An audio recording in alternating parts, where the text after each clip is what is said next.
Oh dear, oh dear. Okay, time for another really quick DIY hack, and that is to talk about the importance of a pilot hole. Now, a pilot hole is something which you put into a piece of wood when you want to screw a screw into it, but you don't want to split the wood. Let me just show you what happens if you don't use a pilot hole. This is a screw, this is a piece of wood, and normally it's when you're trying to screw into the edge or close to the edge. If I do that,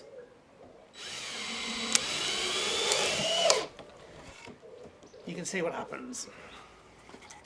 See, it's all split. Right, let's try that again. Take it out. Drill a pilot hole in the other end in exactly the same place. Same screw, so you know I'm not cheating. Into the pilot hole. See that? No split. That's why you need a pilot hole. That's another of your DIY hacks. Make sure that you like this little video and subscribe to my YouTube channel, Marty Roberts Property Titbits. Oh dear, oh dear.